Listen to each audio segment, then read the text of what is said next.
If you asked me in a clinic about this, I wouldn't start with medication. I'd start with something that surprises most people. Your muscles aren't just for movement.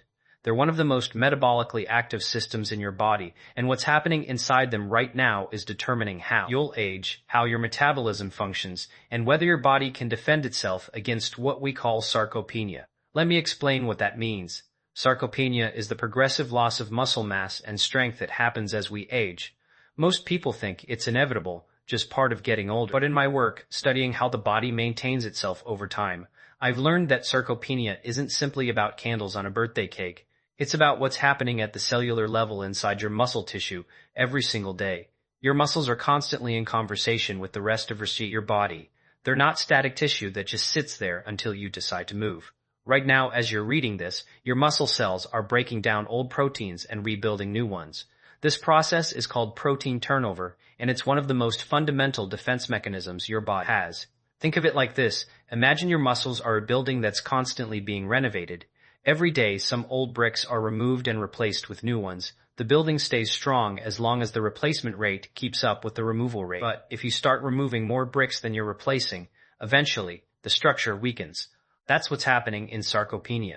The breakdown outpaces the rebuilding. Here's what makes this particularly important. Your muscle tissue isn't just about lifting things or walking upstairs. Muscle is metabolically active tissue. It's a storage site for amino acids, the building blocks your immune system pulls from when it needs to make antibodies, when your body needs to repair a wound, when you're fighting an infection. Your muscles are essentially a reservoir that your body draws on during stress.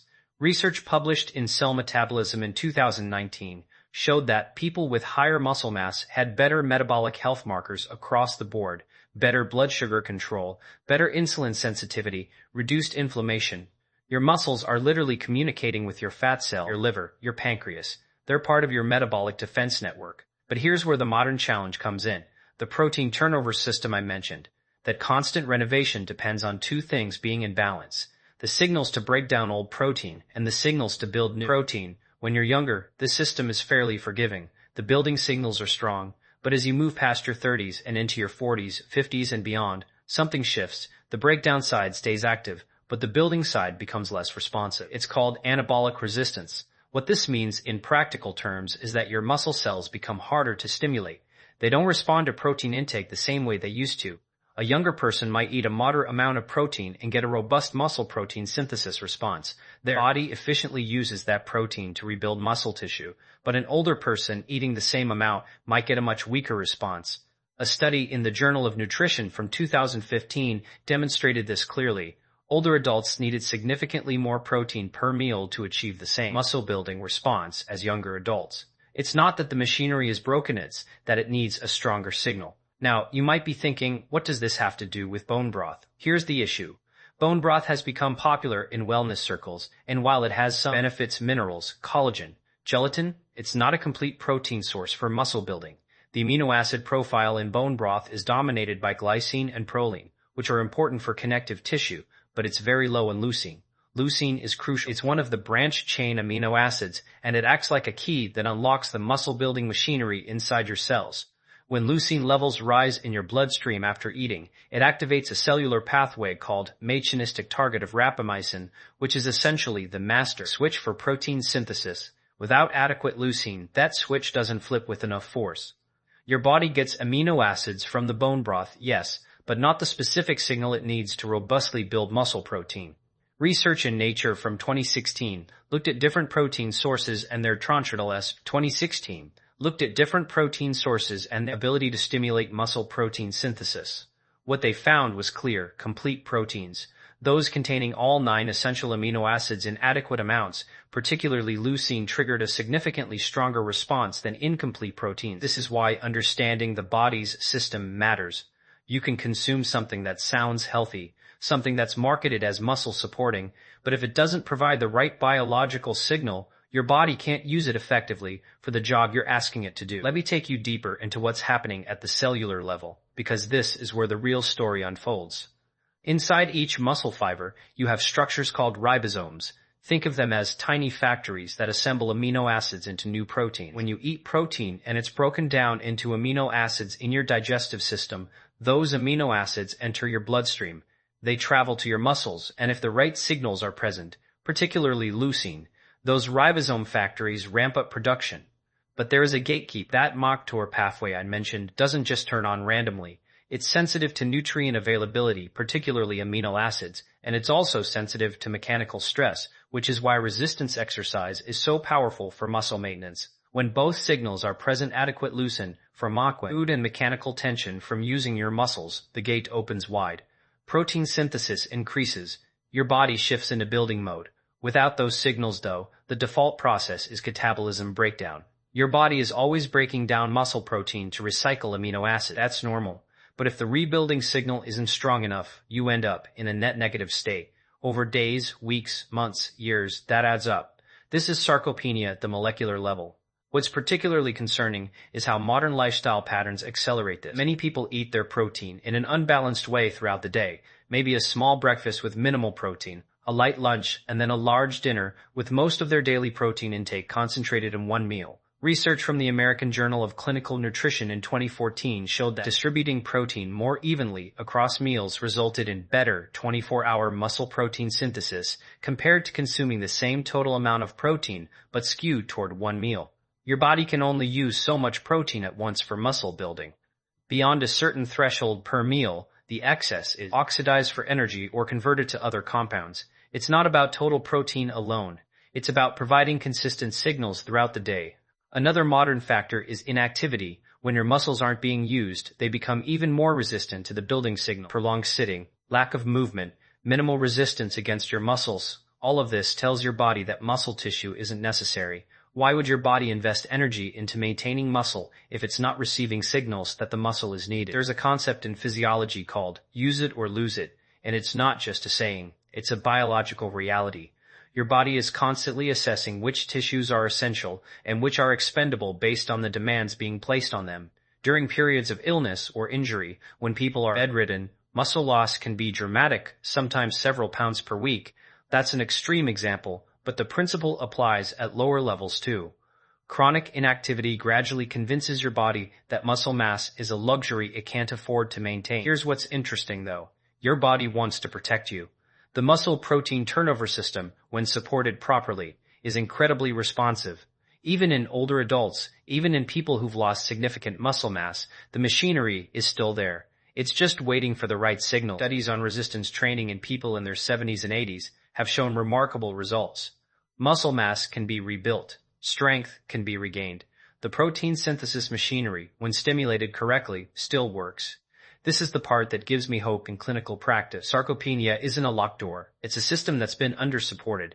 And when you understand how that system works, you can start working with your body instead of against it. Your muscles are designed to last your entire lifetime. The protein turnover system is designed to maintain them. But like any biological system, it needs the right environment. It needs the right raw materials, complete proteins with adequate leucine. It needs consistent signals throughout the day. And it needs the mechanical stimulus that tells your body, yes, this muscle tissue is still necessary. This isn't about achieving bodybuilder aesthetics or reversing aging entirely.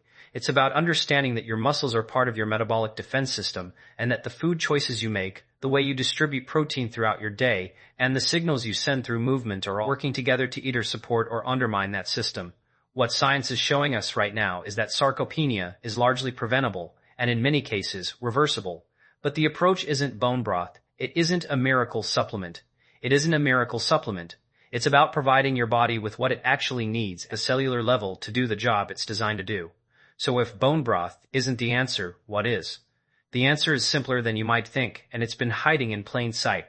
Complete, high-quality protein sources that deliver all 9 essential amino acids, with particular attention to leucine content. I'm talking about foods like eggs, fish, poultry, lean meat, dairy products like Greek yogurt and cottage cheese, and for those who prefer plant-based options, combinations like quinoa with beans or soy-based foods like tofu and tempeh that provide complete amino acid profiles. These aren't exotic. They're not expensive superfoods. They're familiar foods that your body recognizes and can efficiently break down into the exact building blocks your muscle protein synthesis machinery needs. Let me be specific about why these work where bone broth doesn't. A typical serving of bone broth, about 240 milliliters or 1 cup, contains roughly 6 to 10 grams of protein, most of it from collagen and gelatin. But here's the critical part. That protein is predominantly glycine and proline. The leucine content is minimal, usually less than half a gram. Compare that to 100 grams of chicken breast, which provides about 30 grams of protein with roughly 2.5 grams of leucine, or 3 whole eggs, which give you about 18 grams of protein, with approximately 1.5 grams of leucine, or a cup of Greek yogurt, nearly 20 grams of protein, with about 2 grams of protein, with about 2 grams of protein, with about 2 grams of leucine. The difference isn't subtle.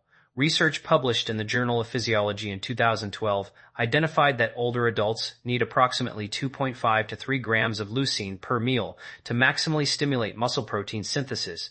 Bone broth simply can't deliver that signal. Does this mean bone broth has no value? Not at all. It provides minerals, it can support gut health, it's hydrating and comforting. But when it comes to the specific task of building and maintaining muscle tissue, it's the wrong tool for the job. Your body needs the right raw materials delivered in the right amounts at the right times. Here's where timing becomes important. Remember what I mentioned earlier about protein distribution? This matters more than most people realize. If you're eating 80 grams of protein per day, but consuming 60 of those grams at dinner and very little at breakfast and lunch, you're missing opportunities to stimulate muscle protein synthesis throughout the day. Your muscle cells don't store amino acids for later use the way your liver stores glucose. When amino acids are available and the leucine threshold is met, protein synthesis ramps up. That elevated synthesis lasts for a few hours, then returns to baseline, even if you're still digesting protein. It's called the muscle-full effect. This means spacing your protein intake across 3 or 4 meals allows you to trigger multiple windows of heightened protein synthesis rather than one large spike followed by a long trough. A practical approach, based on research from Nutrition and Metabolism in 2016, is to aim for approximately 25 to 35 grams of high-quality protein per meal. For most people, that's 3 eggs or an egg white omelet at breakfast, a palm-sized portion of fish or chicken at lunch, similar serving of meat, fish, or a plant-based complete protein at dinner, possibly a protein-rich snack like Greek yogurt or cottage cheese if there's a long gap between meals. This isn't about obsessive tracking, it's about understanding the pattern that supports your muscle maintenance system most effectively. Now, food is only part of the equation. I mentioned earlier that your muscles need to receive the signal that they're necessary. That signal comes from you specifically, from resistance. When you challenge your muscles against resistance, you create micro damage in the muscle fibers. That might sound negative, but it's actually a powerful stimulus. Your body recognizes that damage and responds by not just repairing the fibers, but making them slightly stronger and more resilient. This process requires protein synthesis, lots of it. The combination of resistance exercise and adequate protein intake creates what researchers call a synergistic effect. Each amplifies the other. Protein alone helps maintain muscle. Resistance training alone stimulates growth. Together they shift your body into a strong net positive for muscle. Protein balance. You don't need a gym membership or complicated equipment. Bodyweight exercises, squats, push-ups, lunges. Create resistance. Resistance bands are inexpensive and effective. Even carrying groceries, climbing stairs with intention, or using household items as weights sends the signal. What matters is consistency and progressive challenge. Your muscles adapt to the stress you place on them. If the stress stays the same, adaptation plateaus. If you gradually increase the challenge, more repetitions, more weight, more time under tension, your muscles continue to respond. Research in Age and Aging from 2008 looked at resistance training in adults over 65, even twice per week. With modest weights, participants showed measurable increases in muscle mass and strength over 12 weeks. The muscle-building machinery doesn't retire just because you've aged. It just needs activation. Let me give you an example of how this plays out in real life. I worked with a patient in her early 60s who came to me frustrated. She'd been drinking bone broth every morning for months after reading it would help with muscle loss and joint health. She felt fine, but her strength hadn't improved, and she'd actually noticed her jeans fitting more loosely, not because of fat loss, but because her thighs seemed smaller. When we looked at her overall protein intake, she was getting maybe 40 to 50 grams per day, most of it at dinner. The bone broth gave her 8 grams in the morning, but almost no leucine. Her breakfast was otherwise carbohydrate heavy. Lunch was usually a salad with minimal protein. By dinner, her body had gone most of the day without an adequate muscle-building signal. We made simple adjustments. She replaced the morning bone broth with Greek yogurt and berries, adding some nuts for additional protein and healthy fats. That gave her about 25 grams of complete protein to start the day. Lunch became a half sandwich with turkey or tuna, plus a side of cottage cheese. Dinner stayed similar, but we made sure the protein portion was palm-sized and consistent. Total daily protein went from around 50 grams to about 90, but more importantly, it was distributed, roughly 25 to 30 grams at breakfast, 25-30 at lunch, 30-35 at dinner. She also started doing simple resistance exercises 3 times per week: squats, holding light dumbbells, wall push-ups, resistance band rows, nothing extreme, 20 minutes per session. 3 months later, she noticed her jeans fitting properly again. Her grip strength, something we measured, had improved by nearly 15%. She felt steadier on her feet, more confident carrying things. Was it miraculous? No. It was simply her body responding to the right signals, adequate protein with sufficient leucine distributed throughout the day, combined with mechanical stimulus that told her muscles they were needed. This is what I mean when I say your body is designed to maintain itself. The machinery works, it just needs support. Here's what's important to understand. This approach isn't about perfection. You don't need to weigh your food or hit exact macros every single day. What you're creating is an environment where muscle protein synthesis has the opportunity to outpace muscle protein breakdown more often than not. Some days you'll fall short. Some days you'll eat more protein at one meal than another. That's normal life. What matters is the overall pattern over time. Consistency beats intensity. A moderate amount of protein distributed well across 3 meals every day will outperform sporadic high-protein days, followed by days of minimal intake. Regular, modest resistance exercise 2 or 3 times per week will outperform occasional intense workouts, followed by weeks of inactivity. Your muscle maintenance system responds to patterns, not perfection. I also want to address something important. If you're managing a medical condition, particularly kidney disease, liver disease, or if you're taking medications that affect protein metabolism, this is something to discuss with your healthcare provider. Protein needs can be different in certain medical contexts, and individualized guidance matters. For most people, though, the principles are straightforward. Your muscles need complete protein sources that provide all essential amino acids, particularly leucine. They need that protein distributed throughout the day in amounts that trigger the muscle-building machinery, and they need the stimulus of resistance to signal that muscle tissue is valuable and worth maintaining. None of this is about fighting your body or forcing it into an unnatural state. It's about working with the systems that are already there, understanding what they need, and providing it consistently. Sarcopenia isn't inevitable. The gradual weakening that many people assume is just part of aging is often the result of under-supporting the muscle maintenance system, not because of lack of effort, but because of not knowing what that system actually needs. Now you know. The food isn't bone broth. It's complete proteins that deliver the leucine signal your muscle cells are waiting for. It's eggs at breakfast, fish at lunch, chicken or legumes at dinner. It's Greek yogurt as a snack. It's pushing against resistance regularly enough that your body understands muscle is essential. Start with one change. Maybe that's adding eggs to breakfast instead of toast alone. Maybe it's committing to bodyweight squats 3 times a week. Maybe it's being more intentional about the protein portion at lunch. Pay attention to how your body responds. Notice your energy, your strength, how you feel moving through your day. Your body will tell you when it's getting what it needs. The evidence here is quiet, consistent, and reliable. Muscle can be maintained. In many cases, muscle that's been lost can be rebuilt. Your protein synthesis machinery is still functional, still waiting for the right signal. You just have to provide it.